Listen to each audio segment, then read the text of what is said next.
My name is Rowan Vale, and I'm 45 years old. For 10 years, I was the invisible backbone behind Halberd Markets' meteoric rise from 6 small stores scattered across rural Illinois to a regional powerhouse that eventually caught the eye of national retail giants. I wasn't the guy in expensive suits giving PowerPoint presentations to shareholders. I was the one who actually made things work. While executives worry about quarterly projections, I was the one closing deals with major suppliers at 2 in the morning, smoothing over crises during holiday weekends, and keeping our corporate clients happy with handshake agreements worth millions. My colleagues used to joke that I had a superpower. I could negotiate the impossible while keeping my voice so calm, you'd think I was discussing the weather. The truth is, I learned early that the loudest voice in a room is rarely the most powerful one. I started at Halberd in 2011 when we were nobody special. Just another small-town grocery chain trying to survive against Walmart and the big boys. But I saw potential where others saw problems. I built relationships with local farmers, convinced distributors to give us better terms, and slowly turned our supply chain into something efficient and profitable. 6 promotions in 10 years told the story better than any resume ever could. The corporate executives always underestimated me. To them, I was just a guy who handled problems. They never understood that those problems were actually opportunities, and that my calm demeanor masked a strategic mind that was always 3 moves ahead. While they focused on cutting costs and impressing investors, I was building the foundation that kept their house of cards standing. If you enjoy stories of cold-blooded revenge and gripping plot twists, like this video and subscribe to the channel now. There are brand new unreleased stories here every day, each one more intense than the last. Everything changed when Calm Retail came calling in late 2020. The merger was supposed to be a partnership between equals, but anyone with half a brain could see it was really an acquisition disguised with fancy corporate language. Suddenly, our family-style management meetings became sterile conference calls with people who'd never set foot in our stores. Forms multiplied like rabbits. Approval chains stretched longer than a grocery receipt, and decision-making ground to a halt. But I kept doing my job, kept putting out fires, kept maintaining the relationships that actually mattered. I noticed things, though. Small changes that others missed. Meeting invitations that somehow forgot to include my name. Budget cuts that happened without my input. Emails that started arriving with blind copies. To directors I'd never heard of. People from Callum's East Coast headquarters who had zero understanding of our Midwest operations. The writing was on the wall written in corporate doublespeak and passive-aggressive memo language. I started keeping better records of my interactions, documenting the contracts I managed, and maintaining detailed notes about supplier relationships. Nothing unethical or proprietary, just the kind of professional documentation that any smart employee keeps. I also made sure to nurture the personal connections I'd spent 10 years building. Because in business, trust is the only currency that really matters. Then came the meeting that changed everything. A Tuesday morning in February 2021, and I got the call to report to Conference Room C, the windowless box they use for uncomfortable conversations. No natural light, no escape routes, just fluorescent bulbs and the smell of stale coffee. Maxwell Trent was waiting for me, the new director of operations who'd arrived from Kylam 8 months earlier with his MBA buzzwords and cost-cutting obsession. Trent didn't waste time with pleasantries. He slid a folder across the table like he was dealing cards in some twisted poker game. "Rowan, we've been reviewing compensation structures across all divisions," he said, his voice carrying that particular brand of corporate coldness that consultants perfect in business school. "The new reality is that we need to align salaries with current market standards." I opened the folder and saw the numbers. My annual salary of $85,000 was being slashed to $42,000, a 51% reduction. Not 50, not 55, 51 exactly, as if they'd calculated the precise amount needed to humiliate me while still keeping me technically employed. "You have 2 options," Trent continued, leaning back in his chair with the confidence of someone who thought he held all the cards. "Accept this restructured compensation package, or we'll have to consider this position redundant. Either way, the old arrangement ends Friday." I stared at the papers for exactly 30 seconds, long enough to let him think he delivered a crushing blow. long enough to memorize every detail of his smug expression. Then I did something that clearly wasn't his playbook. I smiled slightly and reached for a pen. "Interesting proposal," I said, signing the document without hesitation. "I accept the restructured position." The confusion on his face was almost worth the pay cut. He'd obviously expected me to storm out, to argue, to give him some dramatic scene he could use to justify his actions to his superiors. Instead, I stood up, shook his hand firmly, and walked out of that windowless room with the same calm I'd maintained through 1,000 difficult negotiations. But I didn't go back to my office. I drove straight home, poured myself a glass of bourbon, and made a phone call I'd been putting off for 3 years. The number belonged to Diana Rodriguez, Senior Vice President of Strategic Development at Stratos Grocers, Halberd's biggest competitor in the Midwest market.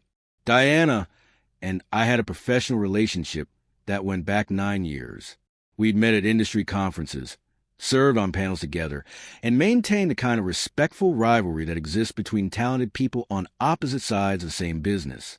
She'd approached me 3 times in the past with offers, each time receiving polite declines because I believed in loyalty to Halberd. "Diana, it's Rowan Vale," I said when she answered. "I think it's time we had that conversation you've been wanting to have." The silence on the other end lasted maybe 3 seconds before she laughed. "I wonder when you'd call." "Coffee tomorrow morning." "Actually, I was thinking something stronger. Are you free for dinner tonight?" By Thursday morning, I had a formal offer from Stratos, Vice President of Strategic Development. $110,000 base salary plus performance bonuses that could push it past $135,000. More importantly, they wanted my expertise, not just my compliance. They understood that my value wasn't in following orders, but in making the right decisions when orders couldn't cover every situation.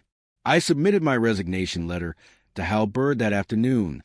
2 weeks' notice, professional and courteous, no emotional outbursts, no burning bridges. Just a simple statement that I'd accepted a position elsewhere that better aligned with my career goals. The reaction was swift and predictable. By Friday morning, my phone was ringing constantly. First, the HR director trying to understand why I was leaving. Then my former colleagues, some shocked, others quietly admitting they weren't surprised.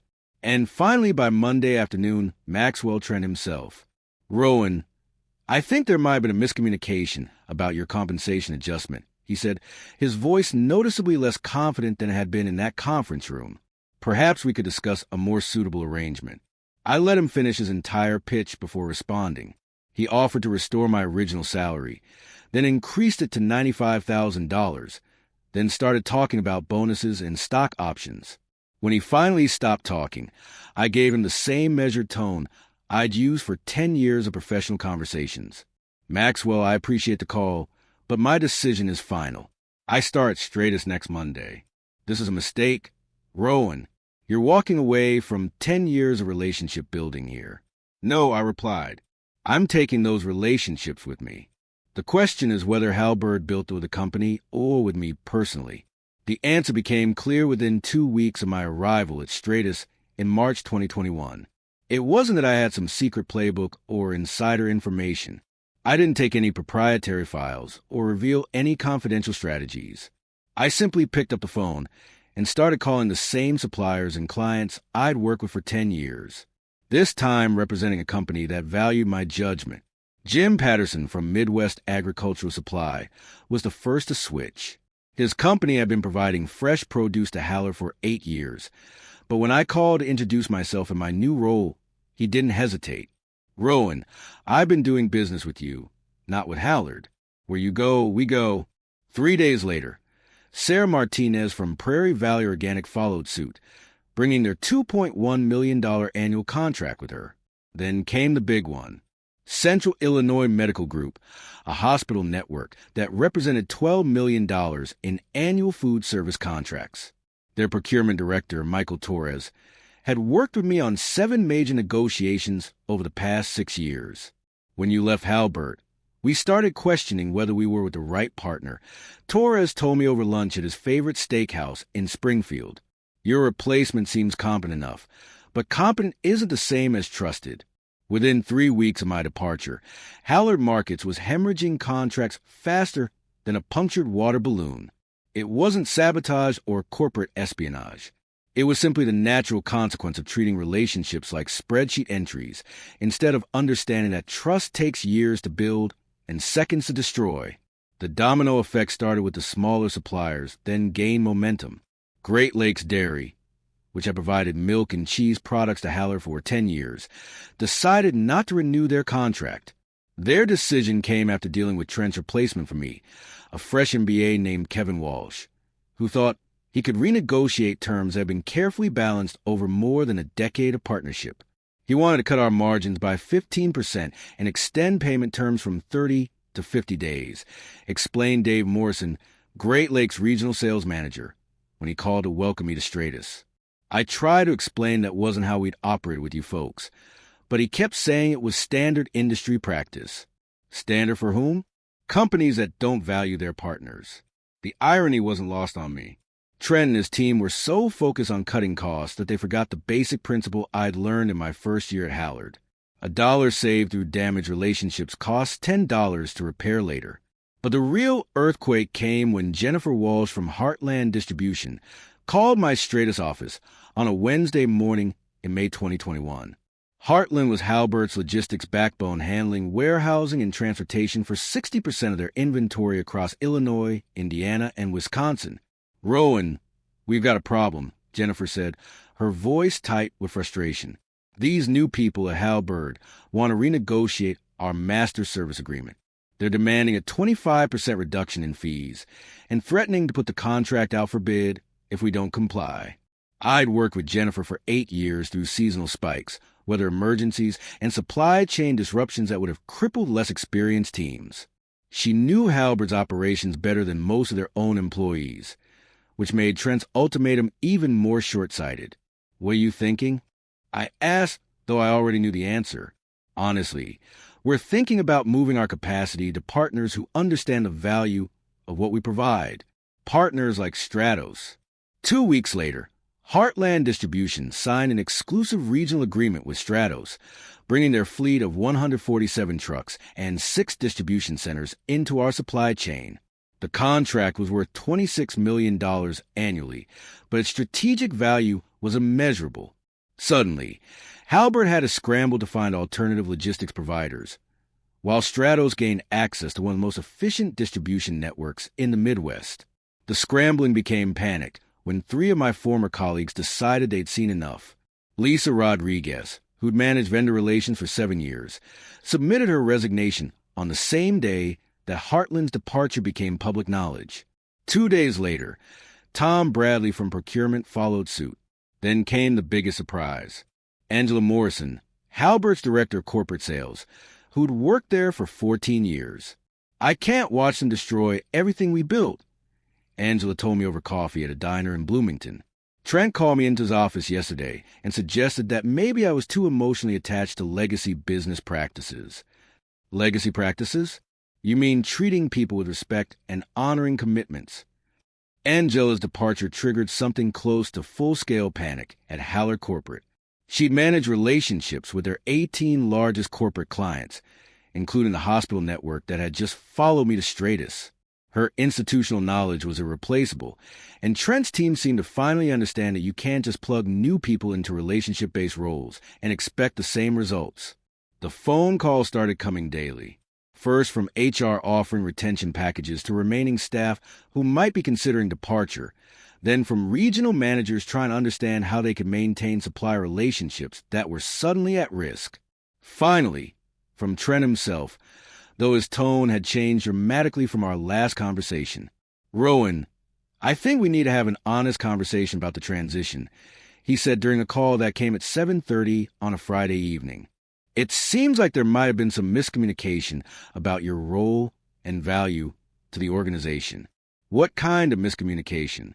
I asked, genuinely curious about how he planned to rewrite history. "Well, clearly your relationships with suppliers and clients were more integral to operations than our initial assessment indicated.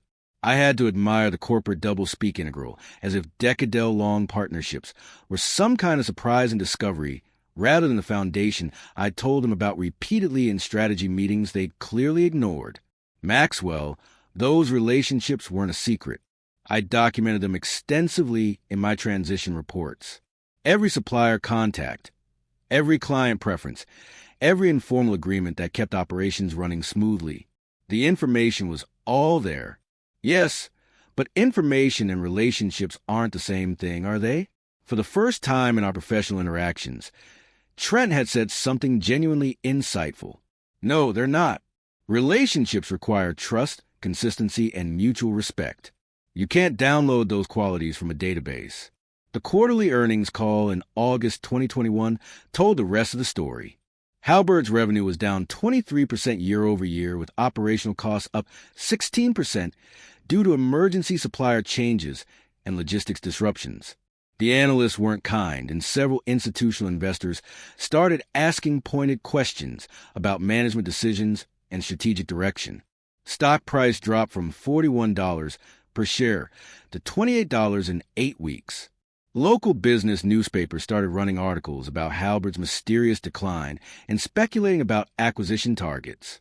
Meanwhile, Stratus was posting record quarters and expanding into markets that Halberd had suddenly abandoned due to supply chain constraints. Maxwell Trent was reassigned to special projects in September 2021, which everyone knew was corporate language for being quietly removed from operational responsibility while they figured out how to untangle the mess he created. His replacement was actually someone I knew and respected, Patricia Williams, who'd been running successful retail operations in Ohio for 18 years. Patricia called me in October 2021, not to offer me anything, but simply to understand what had happened. I'm trying to rebuild relationships that apparently existed for years, but I'm starting from zero, she said. Some of these suppliers won't even return my calls because they assume I'm just another Trent. Patricia's honesty was refreshing after months of Trent's corporate doublespeak, but also confirmed what I'd suspected all along. The damage went deeper than quarterly numbers could show. When you break trust in the business world, especially in relationship-driven industries like retail, food service, recovery isn't just difficult. It's sometimes impossible. I respect what you're trying to do, Patricia, I told her during our phone conversation. But understand that some of these relationships took me years to build. They weren't just business arrangements. They were partnerships based on mutual respect and consistent performance. She sighed, and I could hear the weight of her inherited problems in that simple sound. I know. I've been in retail long enough to understand that relationships are everything. I just wish the previous management had understood that before they decided to treat people like line items on a balance sheet. While Patricia worked to rebuild Halberd's damaged foundation, Stratus was experiencing unprecedented growth. Our third quarter results showed a 42% increase in revenue and expansion into 12 new markets. The business press took notice, with Retail Today magazine featuring me on their December 2021 cover with a headline, "The Executive Who Changed Everything with One Phone Call." The article detailed my transition from Halberd to Stratus, though they focused more on the strategic implications than the personal vindication I felt. Still, there was something deeply satisfying about reading quotes from industry analysts who described my move as a masterclass in relationship capital and proof that human connections still matter in an increasingly digital business environment. But the real validation came from sources much closer to home. Tom Bradley, my former procurement colleague, who'd followed me to Stratus, stopped by my office one afternoon in November 2021 with news that made everything else seem secondary. "You need to hear this," he said, closing my door and settling into the chair across from my desk. "I just got off the phone with Marcus Webb from Illinois Fresh Foods. You remember Marcus, right? That Purdue supplier who always insisted on dealing directly with you." I nodded. Marcus ran a family operation that had grown from a single farm stand to a multi-million-dollar agricultural business over 25 years. He was exactly the kind of entrepreneur I'd always enjoyed working with. Practical, honest, and absolutely committed to quality. Well, Marcus told me something interesting. Apparently, Kevin Walsh, that MBA who replaced you at Halberd, tried to squeeze him on pricing last month, demanded an 18% reduction, and threatened to find alternative suppliers if Marcus didn't comply. That sounds about right for Walsh's approach, I said. What did Marcus tell him? Tom grinned. He told Walsh that Rowan Vale had spent 6 years helping Illinois fresh foods navigate seasonal pricing challenges, weather emergencies, and quality issues, and that kind of partnership was worth more than saving pennies on unit costs. Then he terminated his contract with Halberd effective immediately. The story would have been satisfying enough on its own, but Tom wasn't finished. Here's the best part. Marcus signed with us the next day. Said he'd rather work with people who understand that business is about relationships, not just transactions. His exact words were, "Rowan taught us that loyalty runs both ways, and it's time we showed him what that means." These weren't isolated incidents. Throughout the fall of 2021, similar stories kept surfacing. Suppliers who'd worked with me for years were quietly ending relationships with Halberd and moving their business to Stratos. Not because I asked them to, but because they'd experienced firsthand the difference between companies that value partnerships and companies that view everything through the lens of cost reduction. The final chapter of the saga came in early January 2022, almost exactly 11 months after that windowless conference room meeting that had changed everything. Diana Rodriguez called me into her office for what I initially thought was a routine performance review. "Rowan, I want to discuss your future here at Stratos," she said. But her tone suggested this wasn't going to be a typical evaluation. "The board has been watching your impact on our business, and frankly, we're impressed by results that go far beyond what we projected when we hired you." She slid a folder across her desk, the same gesture Trent had used 11 months earlier. But this time, the contents were entirely different. Inside was a promotion offer. Senior Vice President of Strategic Operations with a salary of $145,000 plus equity participation that could potentially double my total compensation. More importantly, Diana continued, "We want you to lead our expansion into the southeastern markets. It's a 4-year project worth potentially $280 million in new revenue, and the board believes your approach to relationship building is exactly what we need." I accepted the offer, of course. But what struck me most was a contrast with my experience at Halberd. Here was a company that recognized talent, rewarded results, and understood that investing in people creates returns far beyond immediate cost savings. Looking back now, for years later, in 2025, I realized that revenge isn't always about dramatic confrontations or elaborate schemes. Sometimes it's simply about having the patience to let incompetent people destroy themselves while you build something better elsewhere. Trent thought he was cutting dead weight when he slashed my salary and expected me to accept humiliation quietly. Instead, he handed me the motivation I needed to make the career move I should have made years earlier. The lesson isn't complicated. Treat people with respect. Honor your commitments and understand that relationships are the foundation of any sustainable business. When you forget those principles, don't be surprised when the people you've underestimated decide to show you what you've really lost. As for Halberd Markets, they're still operating, though with significantly reduced market presence and ongoing struggles to rebuild supplier relationships. Patricia Williams did competent work for 2 years. But competent wasn't enough to undo the damage that arrogance and short-sightedness can cause. She left for a better opportunity in Ohio in late 2024, and they've cycled through 2 different operations directors since then. Meanwhile, I'm building something better, surrounded by people who understand that business success comes from treating partnerships as investments rather than expenses. And every time I close a major deal or expand into a new market, I remember that none of it would have happened if one man in an expensive suit hadn't been foolish enough to think that cutting my salary would make me disappear quietly. If you enjoyed this story, please like this video and leave a comment telling me what you thought. And if you're not already subscribed to the channel, please subscribe and hit the notification bell to get updates on new stories like this one. Thanks for watching and see you next time.